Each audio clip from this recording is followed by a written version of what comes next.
मध्य प्रदेश में विधानसभा चुनाव की 230 सीटों के लिए 17 नवंबर को वोटिंग होनी है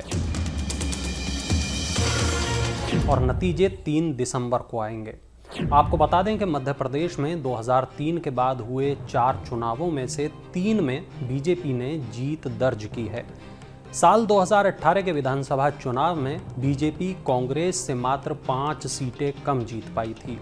कांग्रेस ने 114, बीजेपी ने 109, बहुजन समाज पार्टी ने 2, समाजवादी पार्टी ने 1 और 4 सीटें निर्दलीय के खाते में गई थी। सरकार बनाने के लिए 116 सीटों की जरूरत थी।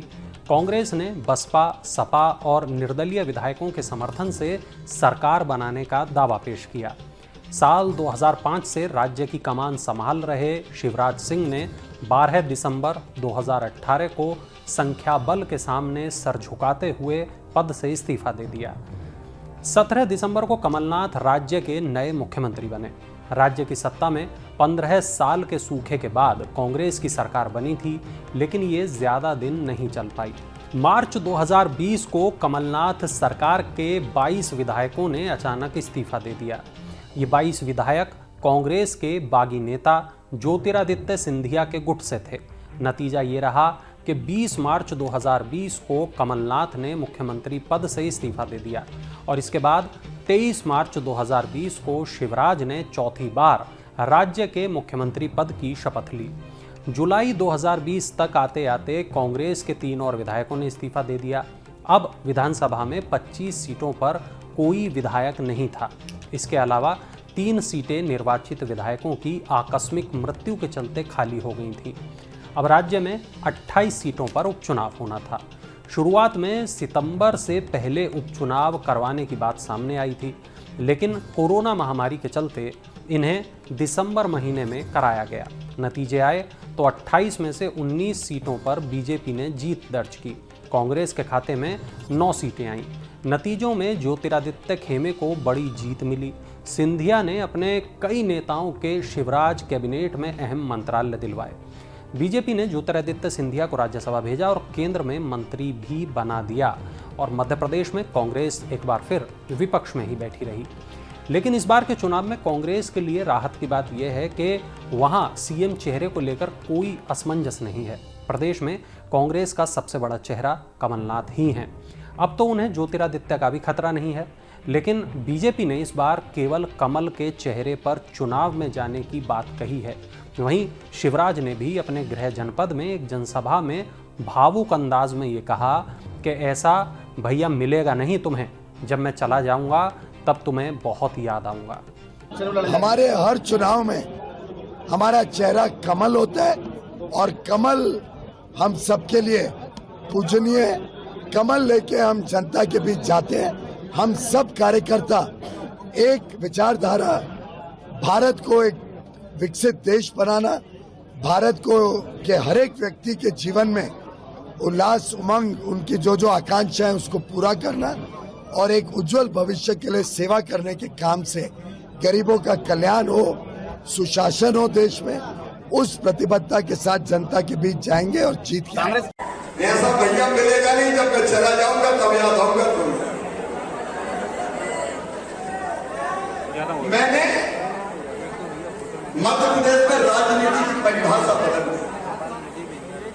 हमारे गरीब भाई बहनों, किसान भाई बहनों, आपने वर्षों तक देखा कांग्रेस का राज। बताओ कभी जनता की ऐसी चिंता होती थी क्या? और क्या बताओ होती थी क्या?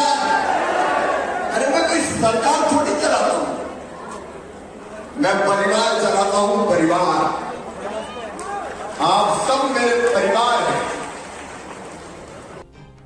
जानकारों की माने तो मध्य प्रदेश में बीजेपी भी इस बार कोई रिस्क लेने के मूड में नहीं है। यही वजह है कि पार्टी में अपने कई सांसदों को मैदान में उतार दिया है। इनमें 3 केंद्रीय मंत्री भी हैं। नरेंद्र सिंह तोमर, प्रहलाद सिंह पटेल, फग्गन सिंह कुलस्ते और संगठन के महासचिव कैलाश विजयवर्गीय का नाम भी इसमें शामिल है, जो अपने राजनीतिक कद की वजह से मुख्यमंत्री पद के दावेदार भी रहे हैं। बीजेपी के इस फैसले के बाद राजनीतिक हलकों में कुछ सवाल सामने आने लगे। वो ये कि क्या इनमें से ही कोई सीएम हो सकता है और क्या केंद्रीय मंत्रियों को विधायकी का चुनाव लड़ाना बीजेपी की मजबूरी है। या फिर ये पार्टी की किसी रणनीति का हिस्सा है? मध्य प्रदेश के वरिष्ठ पत्रकार पंकज पाठक का ये कहना है कि बीजेपी के लिए ये संक्रांति काल है। ऐसे में प्रदेश के बड़े नेताओं को आगे आकर खुद भी जीतना है, पूरे लोकसभा की सीटों को भी निकलवाना है। देखिए, ये तो सब बिल्कुल स्पष्ट है कि भारतीय जनता पार्टी के लिए ये संक्रांति काल है, संकट का समय है। और ऐसे संकट के समय में प्रदेश के बड़े नेता कैंपेन करे खाली, ये इतना महत्वपूर्ण नहीं, क्योंकि उनके कैंपेन करने से क्या हो, अभी तो 2014 से क्या हो रहा है, अभी तो एक व्यक्ति के कैंपेन से ही काम चल रहा है और उनका नाम है नरेंद्र मोदी। तो नरेंद्र मोदी लोकसभा चुनाव में जिसको टिकट दे देंगे वो 5-6 लाख से जीत के आएगा। आप बताइए वीडी शर्मा की क्या स्थिति है खजुराहो में, और वो वहाँ से मोदी लहर में जीते। तो वो तो उन्होंने इसलिए भी कि आप अगर बड़े नेता हैं और आप पार्टी के संकट के समय बहुत बड़ा रोल प्ले कर सकते हैं, तो फिर आइए मैदान में उतरिए और अपनी सीट भी जिताइए चुनौतीपूर्ण। दूसरी चीज़ ये है कि आप लोकसभा उस क्षेत्र की बाकी सीटें भी जितवाइए। इतना ही नहीं, आप उस अंचल को जितवाइए। जैसे प्रहलाद जी हैं तो वो महाकौशल को देखें, नरेंद्र सिंह जी हैं तो वो चंबल ग्वालियर संभाग को देखें, और फग्गन सिंह जी हैं तो वो भी जो है आदिवासी क्षेत्रों को देखें, और मेरे ख्याल से कैलाश जी हैं तो वो पूरा मालवा देखें। अगर भारतीय जनता पार्टी जीतती है तो हाईकमान के सामने भी ये स्पष्ट हो जाएगा कि कौन कितने पानी में है, तो उनके सामने चयन का कोई समस्या भी नहीं रहेगी। ये तो बात रही मध्य प्रदेश बीजेपी के उन कद्दावर नेताओं की जिन्हें पार्टी ने इस बार चुनाव मैदान में उतारने का फैसला किया है। इस बीच एक नाम की चर्चा है, ये नाम है ज्योतिरादित्य सिंधिया का। सिंधिया ने अपने दम पर कमलनाथ की सरकार गिराई थी और फिर बीजेपी की सरकार बनवाने में भी उनकी अहम भूमिका रही है। अब जब पार्टी कह चुकी है कि उसका चेहरा कमल है, कोई और नहीं, तो ये कयास भी बन रहे हैं कि शायद उन्हें भी बीजेपी की तरफ से सीएम फेस बनाया जा सकता है। दरअसल असम में भी बीजेपी ने जीत के बाद अपने सिटिंग सीएम सर्बानंद सोनोवाल को हटाकर हिमंता बिस्वा शर्मा को कमान सौंप दी थी। हिमंता बिस्वा शर्मा ने भी कांग्रेस छोड़ बीजेपी में आए थे और साल 2016 में असम में बीजेपी की सरकार बनवाने में उनकी अहम भूमिका रही थी। उस वक्त तो बीजेपी ने उन्हें सोनोवाल कैबिनेट में मंत्री बनवा दिया था, लेकिन 2021 के चुनाव में राज्य की कमान सोनोवाल से लेकर हिमंता शर्मा को सौंप दी गई। यही वजह है कि मध्य प्रदेश में भी शिवराज के बाद ज्योतिरादित्य को आगे करने की बात हो रही है, लेकिन इस पर जानकार कुछ अलग राय रखते हैं। मुझे नहीं लगता, कारण ये कि अभी वो केंद्र में मंत्री हैं और मध्य प्रदेश के संगठन में और सरकार में देखें तो अब सरकार का तो कोई नेतृत्व परिवर्तन होना नहीं और कभी भी डेट डिक्लेयर हो सकती है। संगठन का सवाल है तो संगठन में वीडी शर्मा जी के 3 साल पूरे हो गए हैं और जाहिर है कि वो लोकसभा चुनाव तक अभी कंटिन्यू करेंगे, तो अभी उनको और क्या जिम्मेदारी दी जा सकती है, सवाल ही नहीं। कहा ये ज़रूर हो सकता है कि चूँकि नरेंद्र सिंह तोमर जी को जो चुनाव अभियान समिति के अध्यक्ष हैं उनको विधानसभा चुनाव में उतार दिया गया दिमनी से, तो अब ऐसी स्थिति में वो उस पद पे काम करने के लिए चुनाव प्रबंधन के लिए कोई चाहिए। और कांग्रेस में वो एक बार चुनाव प्रबंधन कैंपेन कमेटी के चेयरमैन रह भी चुके हैं, तो हो सकता है कि ये दायित्व उनको दिया जाए। पर हाँ, ये भी हो सकता है कि उनको शिवपुरी ज़िले के पिछोर से चुनाव लड़ा जाए केपी सिंह के खिलाफ, कांग्रेस के जो 6 बार से वहाँ विधायक हैं। और ये भी हो सकता है कि यशोदा जी ने जो सीट खाली की है शिवपुरी की, वो शायद अपने भतीजे के लिए खाली की हो। तो राजनीति में संभावनाएं तो बनती रहती है, बिगड़ती रहती हैं, चलता रहता है। मध्य प्रदेश में इस बार किसकी सरकार बनेगी इसका तो 3 दिसंबर को ही पता चलेगा, लेकिन बीजेपी और कांग्रेस दोनों ने इन चुनावों के लिए अपने सभी बड़े नेताओं को मैदान में उतार दिया है। बीजेपी की तरफ से जहां प्रचार में उनके सबसे बड़े चेहरे प्रधानमंत्री नरेंद्र मोदी होंगे, वहीं कांग्रेस को राहुल गांधी और प्रियंका गांधी वाड्रा का भरोसा है। खासतौर पर प्रियंका गांधी ने एमपी में प्रचार पर ज़्यादा फोकस रखा है। भोपाल के वरिष्ठ पत्रकार पंकज पाठक से हमने ये जानने की कोशिश की कि नरेंद्र मोदी और प्रियंका गांधी जैसे बड़े नेता अपनी रैलियों में जुटी भीड़ को क्या वोटर्स में कन्वर्ट कर पाएंगे।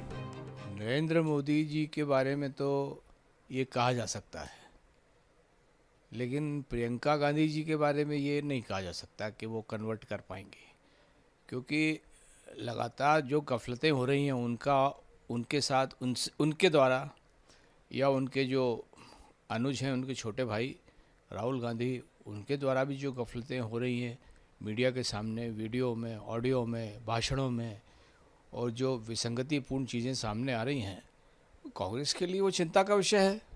स्क्रिप्ट को भी अगर हम पढ़ लें तो भी ठीक है कि हमने एक स्क्रिप्ट को पढ़ लिया, और अगर हम स्क्रिप्ट को भी ठीक से नहीं पढ़ पा रहे हैं और वहाँ सामने जो आपके है वो एक्सटेम्पोर है उनका, तो अब ये देख लीजिए कि कन्वर्ट कौन कर सकता है।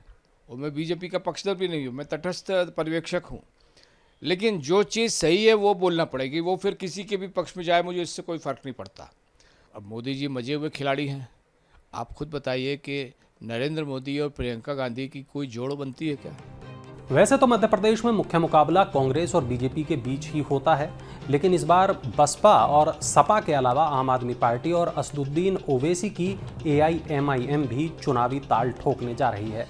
अब ये किसका खेल बिगाड़ेंगे ये तो आने वाले वक्त ही में पता चलेगा।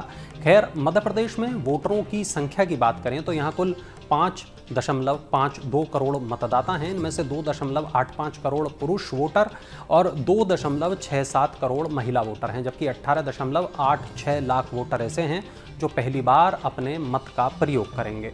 वहीं 80 से ज़्यादा उम्र के वोटर्स की संख्या 7,12,000 है। इसके अलावा 100 साल की उम्र वाले मतदाताओं की संख्या 6,180 है।